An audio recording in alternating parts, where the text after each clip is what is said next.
Hello guys, so ngayon guys, share ko lang sa inyo no, yun no, yung nagpalagay tayo ng 35mm wheel spacer no. So kung titingnan nyo, medyo lumabas konti yung kanyang gulong, yun no, yan. So stock lang to guys, wheel spacer lang. Tara, pasilip ko sa inyo guys yung yung kanyang wheel spacer no, kung anong brand. Tsaka naka Citric hub siya, you know. Kapit lang guys, dito tayo guys.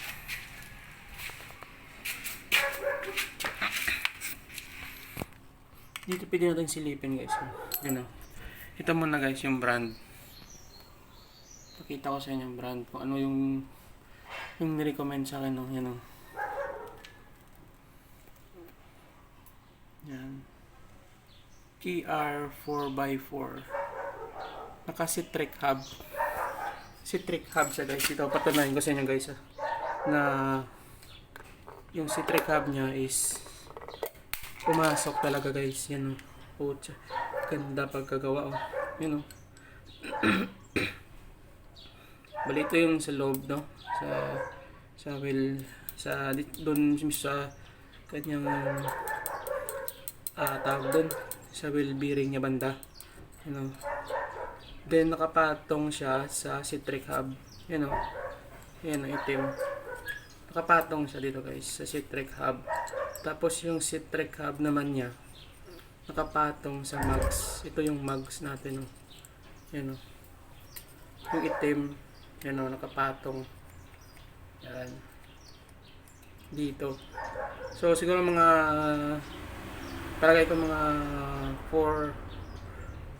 4mm I think yung pinatong ng Citric hub dito sa mags. Kasi guys, kung pagka walang Citric hub, walang adapter, yung nasi-stress yung bolt nyo, you know, yung stud bolt ng sa loob. So, pwedeng maputol, no? Or ganyan. So, maganda ganito guys, you know. Nakapatong sa dito para weight ng sasakyan mo is dito nakapasok.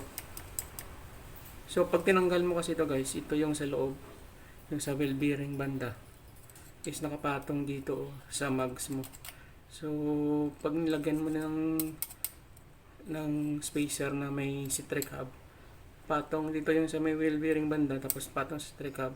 Yung Citric hub naman patong dito sa mags mo. So ganyan no. Tanyo. Yan. So ganyan guys. So yung gawin nyo na lang dito ay siyempre PMS nyo, paigpitan nyo ulit yung mga stud bolt. Kasi mayroon sa loob nyan. Tapos ito yung sa mags, no? So ganyan. Yan na nakalabas. Yan nakalabas sa konti. Siguro mga hindi ko lang alam, mga 1 inches ata eh. 1 inches. Pero kulang ko lang 1 inches, no? Ano? Pagpingan mo. Yan o. Yan, nakalabas siya. So, base guys, i-share ko lang guys. Base naman sa pinatakbo ko siya. So, wala naman akong napansin na mabigat. Medyo smooth nga siya eh, pero parang maganda yung play niya kasi parang nag-extend yung gulong sa labas. Parang ewan ko lang parang maganda yung pagka wala siyang hindi mabigat. Kasi mayroong nagsabing mabigat daw yung kanyang pag napak mo yung pedal, yung gas pedal, mabigat daw ang acceleration niya. Pero so far wala naman sa akin guys. Basta naka-Citric hub siya. Yan o, Citric hub. So, ganyan guys. So, kung balak yung ganito style. So, kuha kayo ng ganyan Citric hub or Mr. Offset, no? Sa akin kasi KR 4x4 yung nabili ko. So, nabili ko siya ng 9,000, no? Yung apat, 9,000. Yan o. KR 4x4. Tapos yung, ano guys, yung ito, yung KR 4x4, no? So, pagka nung tinry ko na hawakan, hindi siya mabigat. Siguro lagay natin mga mga kulang-kulang, kasi hindi siya mabigat. Magaan siya. Magaan lang siya. So, hindi ma-stress yung kanyang yung wheel bearing mo, no? Yan. So, parehan lang naman yung ano ko guys, yung aking upgrade, no? So, hindi ko pa muna papalit ng gulong o yung mags kasi makapal pa. Yan na, makapal pa. Makapal pa. So, di ba? Sayang naman.